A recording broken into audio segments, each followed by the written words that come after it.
প্রিয় দশম শ্রেণীর শিক্ষার্থী বন্ধুরা, তোমাদের জন্য একটি সম্পূর্ণ ভূগোলের প্রশ্নপত্র নিয়ে চলে এসেছি। এই প্রশ্নপত্রটি তোমরা অভ্যাস করো, এতটা বলতে পারি যে তোমরা এখান থেকে হুবহু প্রশ্ন কমন পাবে।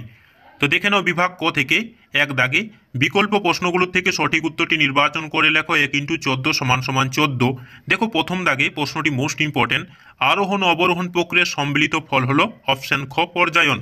দুই দাগের প্রশ্নটি দেখো মোস্ট ইম্পর্টেন্ট, ঘোড়ামারা দ্বীপটির বেশিরভাগ অংশ জলে ডুবে যাওয়ার প্রধান কারণ হলো অপশন ক ক্ষয় সমুদ্র জলতলের উচ্চতা বৃদ্ধি।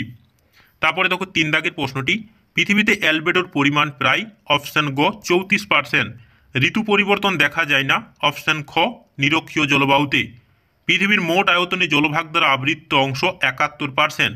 জোয়ার ও ভাটার প্রত্যেকের স্থায়িত্বকাল 6 ঘন্টা। একটি চিকিৎসা সংক্রান্ত বজ্র হলো ইনজেকশন সিরিজ। ভারতের ক্ষুদ্রতম অঙ্গরাজ্যের নাম কি? গোয়া। ভারতীয় মহাকাশ গবেষণা সংস্থা হলো ইসরো। ভারতের শীতকালে প্রবাহিত প্রধান বায়ুটি হল শীতল ও শুষ্ক উত্তর পূর্ব মৌসুমী বায়ু। উত্তর পশ্চিম ভারতে গ্রীষ্মকালে যে ধূলিঝড় দেখা যায় তা হলো আঁধি।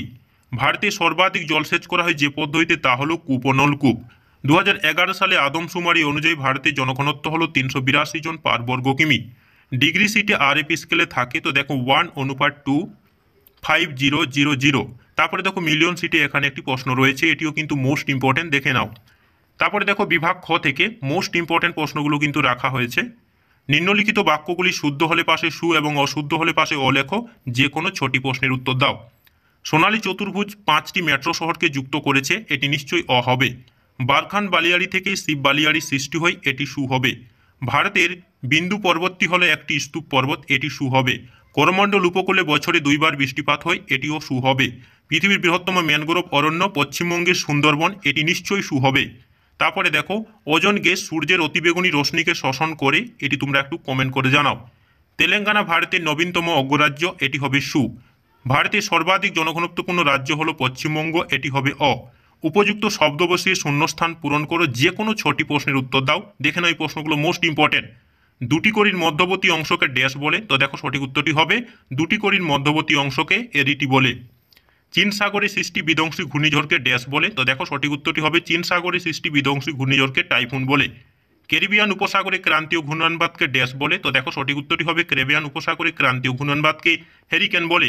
রাজস্থানে মরুভূমি চলমান বালিয়াড়িগুলিকে ড্যাশ নামে পরিচিত, তো দেখো সঠিক উত্তরটি হবে রাজস্থানে মরুভূমি চলমান বালিয়াড়িগুলি ধিয়ান নামে পরিচিত। ড্যাশ শহরকে দক্ষিণ ভারতের ম্যানচেস্টার বলা হয়, তো দেখো সঠিক উত্তরটি হবে কোয়েম্বাটুর শহরকে দক্ষিণ ভারতের ম্যানচেস্টার বলা হয়। তারপরে দেখে নাও একটি বা দুটি শব্দে উত্তর লেখো, যে কোনো 6টি। পৃথিবীর দ্রুততম হিমবাহের নাম কি? জ্যাক বসভ্যান। যে উঁচুভূমি দুটি নদীকে ব্যবস্থাকে পৃথক করে তার নাম লেখো, তো দেখো সঠিক উত্তরটি হবে জলবিভাজিকা। কোন সড়কপথের মাধ্যমে দিল্লি মুম্বাই চেন্নাই শহরকে যুক্ত করেছে? স্বর্ণ চতুর্ভুজ মহাসড়ক। ভারতে কোন মৃত্তিকা কার্পাস চাষের পক্ষে আদর্শ? তো দেখো সঠিক উত্তরটি হবে কৃষ্ণ মৃত্তিকা। ভারতের সর্বোচ্চ গিরিপথের নাম কি?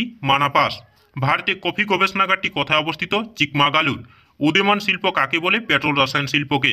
ভারতের দীর্ঘতম জাতীয় সড়কপথ কোনটি? NH-44। তারপরে দেখো ব্যস্ততম প্রাচীনতম সড়কপথটি হলো NH-2। বাম দিকের সঙ্গে ডান দিকে মিলিয়ে লেখো। দেখে নাও এখানে অ্যান্সারটা করা হয়েছে। ইউট্রফিকেশন, এটা হবে জলজ প্রাণীর মৃত্যু। জেরোফাইট, এটা হবে মরুভূমি। তাল, তারপরে দেখো এটা হবে হর্ট। টিস্কো, এটা হবে জামশেদপুর। তারপরে দেখে নাও বিভাগ গ থেকে নিচের প্রশ্নগুলির সংক্ষিপ্ত উত্তর দাও। বিকল্প প্রশ্নগুলি লক্ষণীয়। দেখো বৈপরীত্য উষ্ণতা কাকে বলে? অথবাটি দেখো সব নদীতে বদ্বীপ গঠিত হয় না কেন? জেট বায়ু দুটি বৈশিষ্ট্য উল্লেখ করো। ধারণ অববাহিকা কি? তরল বজ্র বলতে কি বোঝো? বজ্র ব্যবস্থাপনা বলতে কি বোঝো? সামাজিক বনসৃজন বলতে কি বোঝো? অনুসারী শিল্প কি? দুন বলতে কি বোঝো? বহুমুখী নদী পরিকল্পনার দুটি উদ্দেশ্য উল্লেখ করো। ইউট্রফিকেশন বলতে কি বোঝো? ভূবৈচিত্র্য সূচক মানচিত্রে ব্যবহৃত বিভিন্ন ধরনের স্কেলগুলি কি কি? তারপরে দেখো বিভাগ ঘ থেকে নিচের প্রশ্নগুলির সংক্ষিপ্ত ব্যাখ্যামূলক উত্তর দাও। বিকল্প প্রশ্নগুলি লক্ষণীয়। দেখো গিরিখাত ও ক্যানিয়নের মধ্যে পার্থক্য লেখো। ঘূর্ণয়নবাদ ও প্রতি ঘূর্ণয়নবাদের মধ্যে 3টি পার্থক্য লেখো, মোস্ট ইম্পর্টেন্ট।